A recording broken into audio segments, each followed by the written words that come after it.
Youth are often referred to as the leaders of tomorrow, but a disturbing trend is emerging.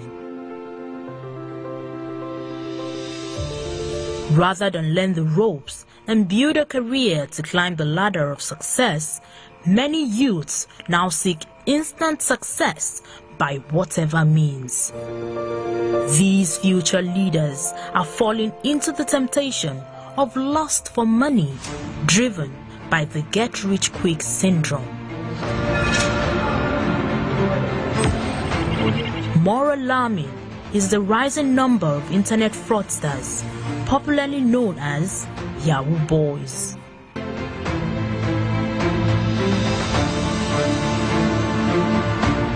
Among the youths, opinions are divided about the factors pushing their peers into internet fraud. With the situation of the country right now, I won't really blame youths that are engaging in criminal activities, okay? Take a look at the current employment rate now.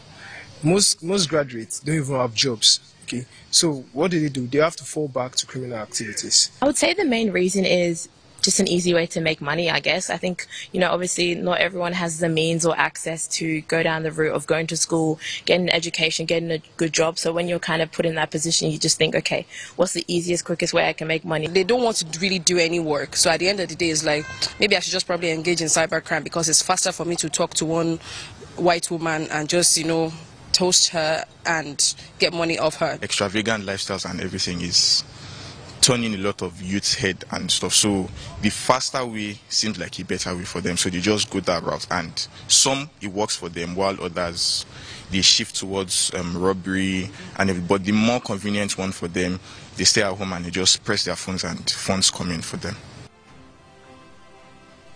According to experts, this trend stifles their growth and poses a threat to the stability and image of the country. They are at the point of daring. Some of them don't care, even if they end in prison. They just want to enjoy.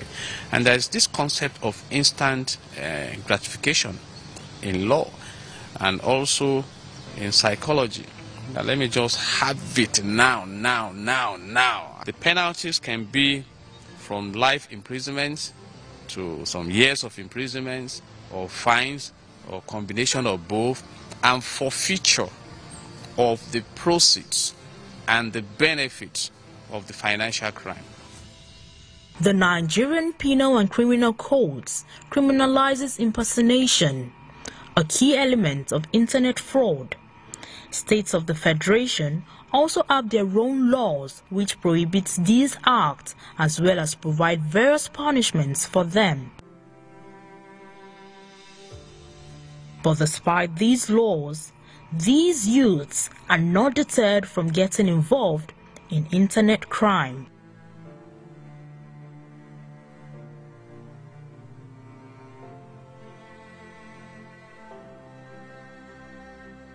This is Boye, who pleaded to remain anonymous. He is a repentant internet fraudster, popularly known as Yahoo Boy.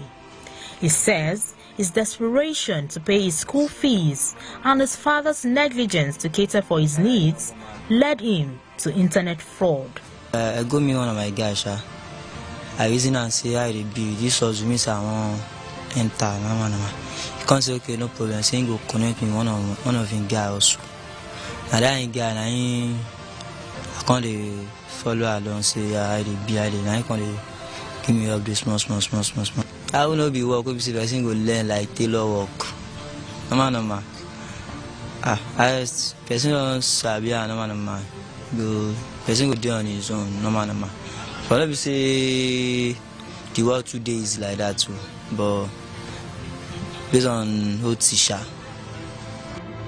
The 20-year-old also explains the mode of operation, some of its challenges, and the influence of peer pressure. Many times we say person go burn clients, one client. Sometimes if you say small time, we say go pay, big block person. Down day. Some clients really say, oh yeah, yeah, if you chat and go like this, all those people say don't get sense. Now you say, oh yeah, photo way they use to they do work. No, Google don't upgrade now. If you paste the photo, just normal piece into Google, you'll bring all the details about the name, everything about the name. Some clients they will say, they let you know, say, so person piece now they use. So we don't see a scam. They always tell us, say, them too don't collect our money before. So if you say to collect their money back, say nothing bad in it. Say them too they don't chop our head before for Nigeria, we Africa. Say if we too, maybe say then we are new generation where they come now. If they collect their money with them, yeah, with those Yahoo, say nothing bad in it. According to the Economic and Financial Crimes Commission, Nigeria lost more than $500 million to cybercrime in 2022, while the Commission convicted more than 2,000 people for cybercrime that same year. The spokesperson of the EFCC explains that the agency goes beyond convicting criminals. It also focuses on raising awareness about economic and financial crimes through various programs. If we are not careful, the issue of internet crime might become a national emergency. And that is what the EFCC chairman is worried about, that we should not wait until a time when we will not have young people that we can trust with the leadership of Nigeria. We should not wait until such a time when we have young people that will be a trouble, that will be a threat, a risk, even at the leadership level. Very passionate about building strength, building synergy, consciousness, enlightenment, among our youth. And he continually meets with them. The National Association of Nigerian Students, all of these, so many interest groups, the Youth Council of Nigeria, they are always coming forward where we sit down together to look at the problem and to look at workable way, functional way that can be taken out of internet fraud. Aside from enforcement of laws, making arrests, prosecution and all of that, there are some mitigating things that we are doing. For example, at the level of primary and secondary schools, we have come forward with what is called the Integrity Club.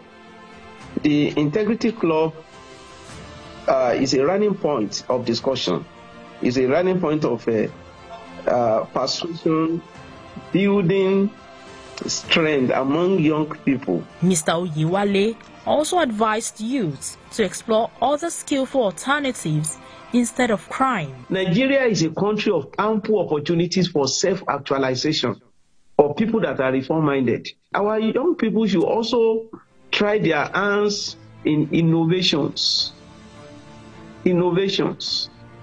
entrepreneurship. These are avenues that can be taken, to stay away from all of this. That's why we have had 2 national discourses on this issue, alternative to cybercrime. There are alternatives, and they are credible alternatives.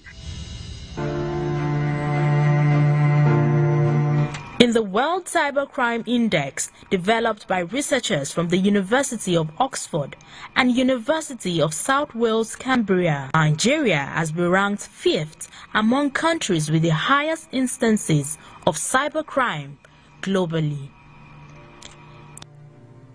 When we talk about fraudulent activities in Nigeria, it's very common with the youth. Imran Rufai is an Islamic scholar. He shared the religion's standpoint on the get-rich-quick syndrome. Islam does not want a situation where the wealth will be gathered from unlawful sources. In the narration of the Prophet Muhammad, he said, مَا ذَالَ قَدَمَ الْإِنسَانِ يَوْمَ الْقِيَامَةِ حَتَّى يُسْأَلَ عَنْ أَرْبَعٍ. The legs of man will not move on the spot on the day of judgment, not until he successfully responds to 4 questions. One of these 4 questions is about his wealth. وَعَنْ مَالِهِ, about its wealth. مِنْ أَيْنَ اكْتَسَبَ, where did he get it from? وَفِيمَ أَنْفَقَ, and where did he spend it? The resident pastor of the Truth House Church, Muyiwa Olufemi, says the end part of illicit activities such as fraud is destruction. There is no action that does not have consequence. There is no path a man chooses that does not have an end. And the end of evil is destruction. Love of money is the root of all evil. He said many chasing after it, he said they pierce themselves. You know, piercing themselves means you are cutting yourself. So when there is an obsessive and a disproportionate chase after wealth, it is like cutting your life short.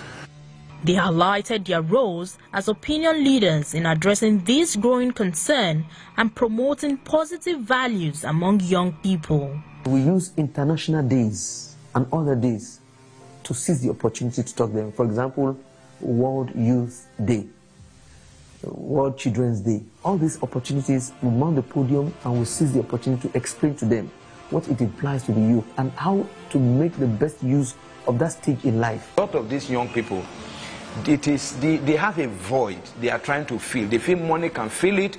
They feel taking drugs can fill it. They feel that, you know, womanizing can fill it. No, it's a product of a lacuna, a gap, a gulf in their heart that they need to fill. So we feed them with the word of God. One thing is crystal clear. Both faiths are against amassing illegal wealth. Another way out is value reorientation on the part of Nigerians. This is one of the key objectives of the National Orientation Agency, which was established on the 23rd of August 1993 by Decree 100. Our youth international now engage in Yahoo, and other cyber crimes. That is why we want to enjoy that as youth, they must be focused and believe in their future. So that is why we are talking to them. Well, that story is quite an insightful one on the issues of internet fraud, popularly called Yahoo, which has gotten into the dictionary now. It's quite alarming that a lot of young Nigerians want to go into that. You see the ratings, we're number 5 in the world when it comes to cybercrime. It's a very sad one, especially when you look at, how much, well, I would say damage that social media has done. There is a high level of desperation to, get or acquire as much as you can as a youth. And so it seems that there is no limit for the Nigerian youth. For those of them that say there is unemployment and that's why they're going into all that. That's the excuse they give. The question I'm asking is there really still unemployment at this age where we're looking into artificial intelligence, remote where you can jobs. also, Yes.